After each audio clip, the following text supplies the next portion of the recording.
नहीं पढ़ा था साइक्लोन, याद है?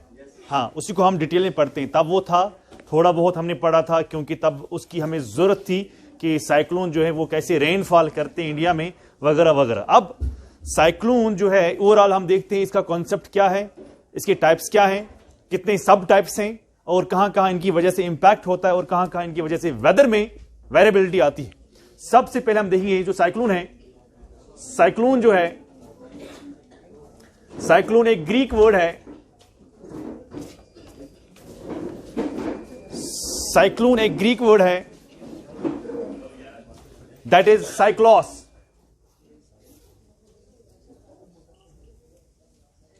साइक्लोन जो है एक ग्रीक वर्ड है, दैट्स कॉल्ड साइक्लॉस। साइक्लॉस का मतलब क्या होता है? साइक्लॉस का मतलब है कॉइलिंग। कॉइलिंग समझते हो? यानी अगर मैं एक स्नेक को लेता हूं, स्नेक समझते हो? स्नेक वो क्या करता है, अपने आप को क्या करता है? वो कॉइलिंग करता है। वही कॉइलिंग को हम कहते हैं असल में साइक्लोन। समझ आया?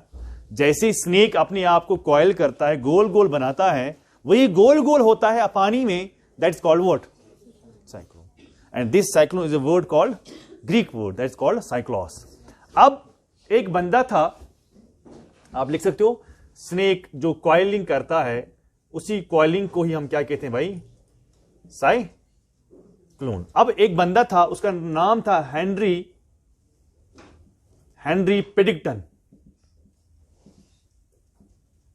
Henry Paddington. हेनरी पेडिंगटन ने क्या देखा? उसने सेम कॉइलिंग देखी,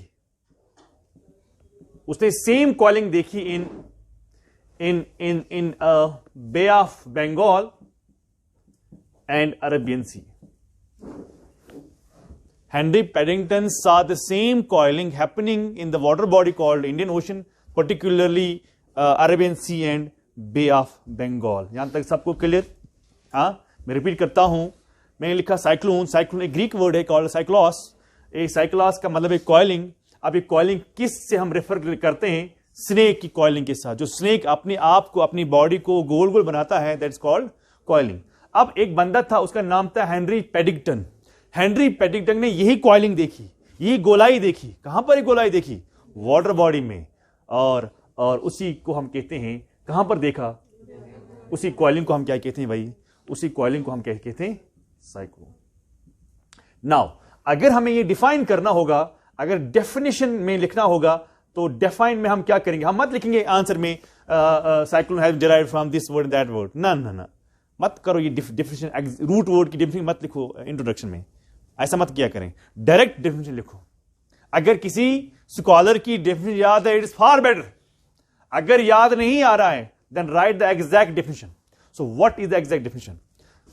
क्या है साइक्लोन? यहां से आंसर स्टार्ट होगा। This is just to understand. ये किसने दिया था? Don't write these figures in your introduction. आप फिर से गलतियां करते हो।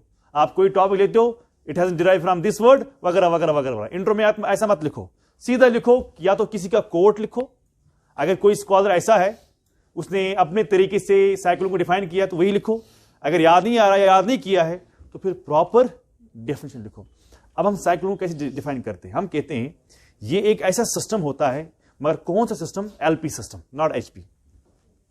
मगर कहां पर एलपी होता है? सेंटर पर एलपी होता है, मगर इसी सेंटर को सराउंड किया है एचपी ने, और प्रेशर एचपी है, अंदर एलपी है, तो विंड डायरेक्शन क्या होगी? From HP to LP. तो उसको हम क्या कहते हैं? साइक्लोन। तो हम कैसे लिखेंगे? Cyclone is a system of LP conditions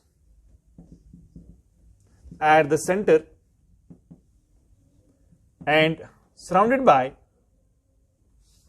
what? HP on outside. Outside का मतलब होता है पेरीफेरी। कभी कभार ये वर्ड भी आप इस्तेमाल कर सकते हो, on periphery. with closed, this is very important। अगर आप ये लिखेंगे ना, this is very important, with closed isobars, with closed isobars लिखो। It's a system of low pressure at the center and it is bounded by high pressure on peripheries or outside with closed isobars.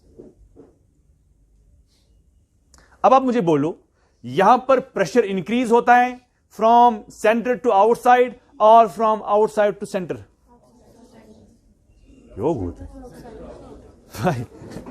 For example, यहां पर जो pressure है, pressure होता है increase from centre to periphery. ये समझे वहां कि तो पैटर्न? या मैं ये भी कह सकता हूं ना, और ये डिक्रीज होता है फ्रॉम पेरिफेरी टू सेंटर. कैसे? ये तो सिंपल बात है ना भाई. If this is what? This is what? Cyclone. So what condition will be here? HP or LP? LP. What will be outside? HP. अब अगर यहां पर फॉर एग्जाम्पल 10 MB है, यहां पर क्या होगा? 12 कि 13? 12 होगा ना, कहीं 11, 12, 13, 14, ये होगा ना. It increase from centre to periphery. तो लास्ट में क्या होगा? For example 20. सो 10 से लेके कहां तक हम जा रहे हैं? तो प्रेशर इंक्रीज हो रहा है, डिक्रीज हो रहा है? जब यहां से जाएंगे वापस तो प्रेशर डिक्रीज हो रहा है. मगर मुझे ये बोलो, विंड कहां से कहां होती है? HP to LP, HP to LP और LP to HP? HP to LP. तो विंड जो है वो ऐसे आएंगे, विंड जो है वो ऐसे आएंगे, विंड जो है वो ऐसे आएंगे, in all from all possible direction. लेकिन you must know there is Coriolis force. याद आया? हाँ. अब क्या होगा? जो कोरियोलिस फोर्स है, कोरियोलिस फोर्स क्या करता है? कोरियोलिस फोर्स इंपैक्ट करता है किस पर? On the directions of what? On the directions of wind movement. याद रखना भाई, विंड मूवमेंट जो है उस पर कोरियोलिस फोर्स क्या करता है? उस पर कोरियोलिस फोर्स इंपैक्ट करता है. Now you should know in which direction the impact, in northern hemisphere and southern hemisphere. अगर मैं फिलहाल कोरियोलिस फोर्स की बात करता हूं इंपैक्ट, मगर कहां पर? नॉर्दर्न हेमिस्फीयर में. आप मुझे बताओ, नॉर्दर्न हेमिस्फीयर में अगर कोरियोलिस फोर्स इंपैक्ट करता है, it impact towards which direction? Right और लेफ्ट? राइट. शाबाश. नॉर्दर्न हेमिस्फीयर में होगा राइट. नाउ पे द अटेंशन. अगर मैं यहां की बात करता हूं, this is the wind direction. What is the right? My side और खिड़की साइड? खिड़की side. So this will be the right direction, this will be the right direction, this will be the right direction, this will be the right direction, है ना? तो आपको क्या लगता है, अगर कोई चीज ऐसे जाती है, ऐसे जाती है, ऐसे जाती है, ऐसे जाती है, दिस इज क्लॉकवाइज और anti clockwise? Anti clock. So northern hemisphere में अगर राइट है तो इसका मतलब है डायरेक्शन क्या होगा? काउंटर क्लॉकवाइज और एंटी क्लॉकवाइज, है ना? दोनों वो सुको ना थी. हाँ, एंटी क्लॉकवाइज, एंटी क्लॉकवाइज. सो नॉर्दर्न हेमिस्फीयर में साइक्लोन जो होते हैं वो हमेशा क्या होंगे? हाँ. क्या मैं कह सकता हूं, यहां पर मैंने एक वर्ड लिखा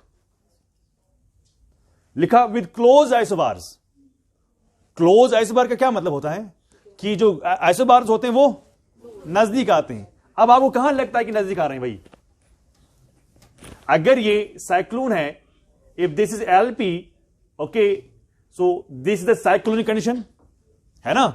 अब जब यहां से कोई विंड निकलने जाएगी, वो सीधा थोड़ी जाएगी सुकुत गैस, वो ऐसे होगा. ऐसे करते करते ऐसे होगा, ऐसे करते करते ऐसे होगा, ऐसे करते करते ऐसे होगा, ऐसे करते करते ऐसे होगा, ऐसे करते करते ऐसे होगा. Don't you think this becomes close, है ना? So isobars are closely spaced here. When they reach at the center they are very close, they are very close. But if you see at the peripheries, they are at widely spaced. देखो यहां पर peripheries पर क्या है? Widely. लेकिन the moment you go toward the center, they are close spaced. That's why I wrote here what? I hope everyone is getting. कि ना समझ में आया? Why they are close spaced? Because we have LP conditions. यहां तक सब कुछ